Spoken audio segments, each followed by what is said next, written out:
ये हमारा solar system है। सोलार सिस्टम के मध्य में बिल्कुल बीच में सूरज है, सूर्य, यानी जो हमारा सोलार सिस्टम है उसके मध्य में, या कहें हमारे पिताजी सूरज है, सन।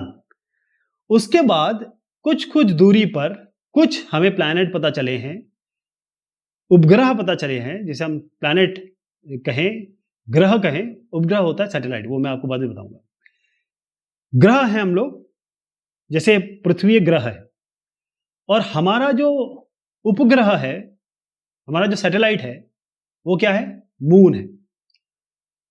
सूरज के, ये सूरज हो गया, यहां पर बहुत सारी अलग अलग इलिप्टिकल या अलग अलग ऑर्बिट में और भी ग्रह है जो सूर्य के चक्कर लगाते हैं। इस तरीके से चक्कर लगाते रहते हैं। यहां पर गुरुत्वाकर्षण होता है और सेंट्रीपिटल सेंट्रीफ्यूगल फोर्स होता है इसमें।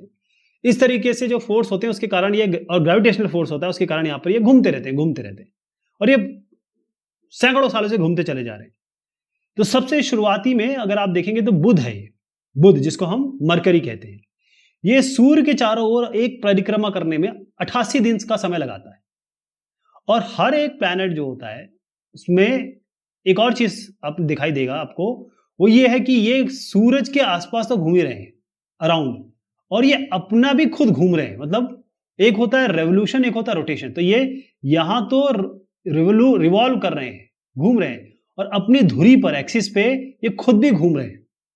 घूर्णन कहते हैं इसे, कहते हैं ये एक्सिस होगी, अपने एक्सिस पे ये घूर्णन कर रहे हैं, यानी घूम रहे हैं इसको। तो जो बुध है, मरकरी, 88 दिन लगाता है ये सूर्य के चारों ओर, और 59 डेज लगाता है अपनी धुरी पर, अपनी एक्सिस पर घूमने के लिए। शुक्र पे आ जाइए आप। जो शुक्र है इसको हम कहेंगे विनस। अब ये सूरज के चारों ओर 255 दिन लगाता है, और अपनी ही एक्सिस पे खुद ही जो घूमता है वो 243 दिन लगते हैं इसको। पृथ्वी का तो खैर आपको बहुत अच्छे से आइडिया है। ये जैसे मैंने बताया कि सूरज के पूरा एक चक्कर लगाने के लिए 365 दिन लगाता है अर्थ। 365.25 कर देता हूं, 1/4 ऑफ अ डे। ये एकदम क्लीन है, मतलब ये एक्चुअल नंबर है। एक दिन, जैसे हम 24 घंटे जानते हैं, एक दिन लगाता है ये अर्थ या पृथ्वी एक दिन लगाती है, अपने एक्सिस पे घूमती है। मंगल पे आ जाइए। मंगल है मार्स। अब ये जो सूर्य के चारों ओर एक परिक्रमा के लिए 687 डेज लगाता है मंगल, और अपने अक्ष पर घूमने के लिए एक दिन, और चंद्रमा की संख्या, यानी कि इसके मंगल के चंद्रमा कितने हैं? जैसे अगर मैं पृथ्वी के चंद्रमा बताऊं, पृथ्वी का सैटेलाइट जो पृथ्वी के आसपास घूमता है, अर्थ के आसपास भी तो घूमती है चीजें, तो उसमें हमारा मून है। ऐसी अगर हम मंगल की बात करें तो मंगल के आसपास 2 चांद घूमते हैं। मंगल के खुद के चांद है, उनका नाम चंद्रमा नहीं है, मैं बता रहा हूं कि जैसे हमारा चंद्रमा है, उनके भी 2 चंद्रमा है। अब आ जाइए यहां पर बृहस्पति पे। बृहस्पति कहते हैं जुपिटर। जुपिटर है, ये सूरज के चारों ओर एक परिक्रमा करने के लिए, मैं जुपिटर की बात करता हूं, तो ये लगाते 11 साल 11 महीने, लगभग आप मान लीजिए 12 साल अपने अक्ष पर, अपने धुरी पर घूमने के लिए ये लगाते हैं 9 घंटे। बृहस्पति 9 घंटे 56 मिनट। और इनके खुद के चंद्रमा कितने, इनके खुद के सैटेलाइट कितने हैं आपके बृहस्पति के? ये है तकरीबन 16। अब आइए अब सैटर्न पे, शनि पर आ गए।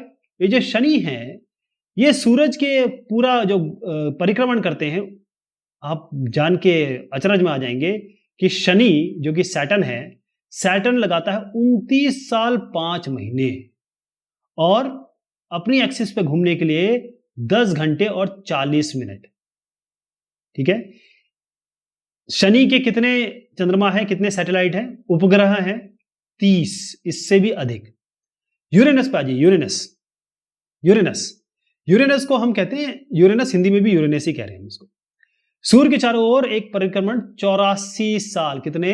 84 साल, 84 ईयर्स, मतलब एक इंसान की उम्र से भी ज्यादा। अपने अक्ष पर घूमने के लिए लगाते हैं 17 घंटे और 14 मिनट। और इनके खुद के सैटेलाइट कितने हैं जो इनके आसपास घूम रहे हैं, उसका पता लगाया गया है, वो लगभग 17 है। नेपट्यून पे आ जाइए। नेपट्यून क्या है? नेपट्यून जो है वो अपने सूरज के रिवॉल्व करने में लगाते हैं 164 साल। इतना तो आदमी की उम्र भी नहीं है। और अपने अक्ष पर घूमने के लिए लगाते हैं 16 घंटे 7 मिनट। इनकी कितनी सैटेलाइट्स हैं, खुद के सैटेलाइट जो इनके आसपास घूमते हैं? 8। ध्यान रहेगा। तो ये है हमारा सोलर सिस्टम, ये हमारा सोलर सिस्टम। इसमें एक और चीज बता दूं आपको कि सूरज के पास जो है, जिसे हम 4 1 2 3 4 मर्क्यूरी, विनस, अर्थ और मार्स, ये जो चारों हैं, इनको हम कहते हैं, ये चट्टानों से बने हुए हैं, इसको हम आंतरिक ग्रह कहते हैं। ये सारे के सारे जितने हमारे प्लैनेट है वो इंटरनल प्लैनेट कहलाते हैं, ये अंदर की तरफ है। और बाहरी ग्रह, बाह्य ग्रह कहते हैं इसको, एक्सटर्नल एक्सटीरियर प्लैनेट, ये आपके ये जो चारों हो गए, जिसमें आ रहा है बृहस्पति, शनि, यूरेनस, नेपट्टून, यानी कि जुपिटर, सैटर्न, यूरेनस और नेपट्टून। ये जो चारों हैं ये सूर्य से बहुत बहुत दूर हैं और बहुत बड़े आकार के हैं, और ये गैस और तरल पदार्थों से बने हैं। इनमें आपको सॉलिड नहीं मिलेगा, जबकि यहां पर आपको सॉलिड मिलेगा, यहाँ चट्टान मिलेगी। अगर आप देखेंगे, हम लोग मंगल पे भी जा चुके हैं और वहां पर पत्थर मिलेंगे, चट्टान मिलेंगे, वो सारी चीजें मिलेगी जो हमको अमूमन अर्थ में आइडिया लगता है। लेकिन यहां पर ये सब गैस से बने हैं या तरल पदार्थों से बने हैं।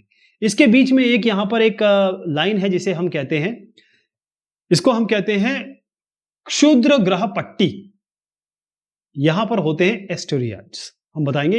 आप इतना मान के चलिए, यहां पर होंगे पत्थर, बस पत्थर, बहुत सारे पत्थर घूमते रहते हैं, बहुत बड़े बड़े पत्थर हैं, ये घूम रहे हैं, ठीक।